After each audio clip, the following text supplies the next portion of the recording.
Good evening, girls. Good afternoon. Good morning. Today I want to talk about the story of a girl in Saudi Arabia. There's a woman from Kenya. Okay. She came from Kenya. She cleared high school. She did not perform well. Life was so hard. She got married with children.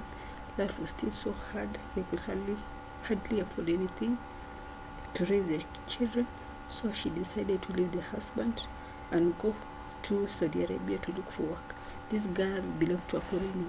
A Corino group are those people, those Christians who put something white cape, something like white turban, white cape on their head. This is part of their faith. So she went to Saudi Arabia. When she went to Saudi Arabia, she waited in their office. Okay, she went through training in Kenya. Then when the time came, she went to Saudi Arabia. When she went to Saudi Arabia, she waited for 3 days before her boss came to pick her from the office. The boss came and took her to the house where she was supposed to work. They were so nice to her. But the first thing the boss asked her, he asked, "Are you a virgin?" The woman lied. She lied he was a virgin. She said she is a virgin. He never told the boss that he has a family of children. So things went well. They worked, so she worked in that family. But when she arrived that day, she was told to go and sleep for 3 hours. Then she could come back down and she'd be told what to do. The house was so big. 3 weeks down the line, as she had started working, she started seeing some shadow. There was a room that she was told to enter that room. But as she was cleaning one of those fine days, she saw shadow moving back and forth. It's like going across the corridors next to that door. So this girl, she was wondering, but she did nothing about it. So she continued the work. Everything was so well. But one day, the boss told her to come up, eat the food, and go back to sleep. She usually washes the dishes and do the cleaning before she goes to work. But this time around, the boss cook plenty of food, special food for her. She told her, don't clean. After finishing eating, go to sleep. Me and my husband, the children, are going to the mosque at night. That is what they do in Saudi Arabia. So she agreed, but she was wondering, why is my boss so nice to me today? So she went to sleep. Something then happened. She went to bed. She fell asleep, but when she woke up, she was sleeping upside down. Okay, we normally sleep like a cross of Jesus, but our legs on the opposite side, and our hands, and our legs and hands opposite side. Okay, with the normal side, the normal way of sleeping. But when this girl woke up, she was sleeping on the opposite, not the way she slept. It's like the cross that was lying upside down. She was so surprised, but then she felt something funny. She felt wet and she wondered what happened to me. It's like somebody slept with her during the night, and she knew she was all alone in that house. So she did not, she was just wondering, but just she gathered courage, went downstairs, never told the boss. So then the next day followed. The boss did the same, told her to eat her food, go to sleep. No washing the dishes, since they were going to the mosque. The same thing happened.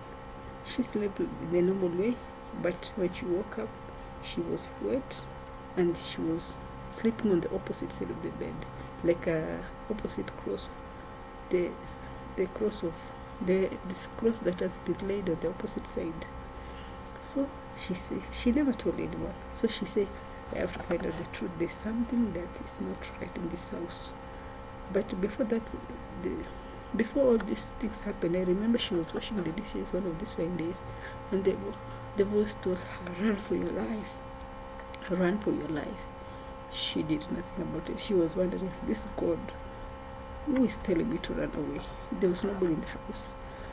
So she ignored. So things started happening. So the third day she said, no more. This cannot happen no more. I have to find the root cause of all this. So she took the camera and put it on the bed in such a way that nobody could see it. So she put the camera on the bed and she went to sleep. It's like this kind of demon. When it's around 12 a.m., she just found herself asleep.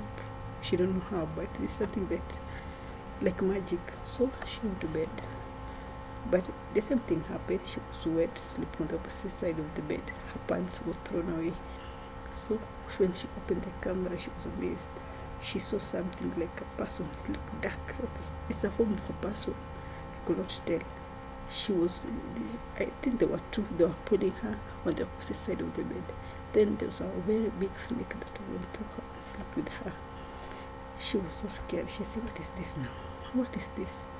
Since she was a believer in Jesus Christ, she had prayed. And she did not go and tell the boss. The fourth day happened. She just something in her mind. I think that was the Holy Spirit. She was telling her, "Don't speak about it. Don't speak about it." So the fourth day, the boss did the same. She went. She was told to eat her food, go to bed. But since she has known what was happening behind the curtain, she prayed in tongues. She prayed. And said, "This cannot happen. I'm a Christian. This cannot happen to me. And my God is so powerful than their God."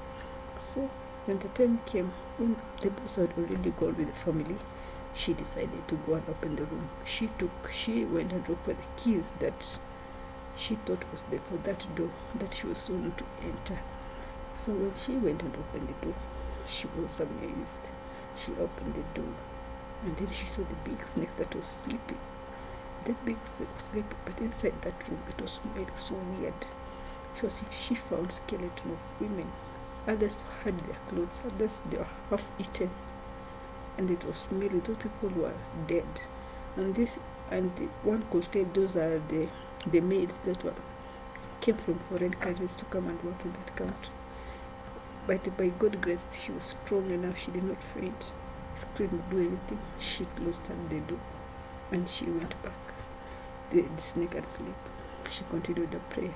But the funny thing is, she said she's not going to move out of that house. She is going to pray until these people know that their God are still stronger than their God. So that is how the story ended. We were never told what happened next. But I think God wanted this girl to pray on behalf of the people of Saudi Arabia. Those innocent girls who go and look for work in Saudi Arabia. So God wanted her to see and to pray on their behalf. So after that, the story ended. I don't know what happened.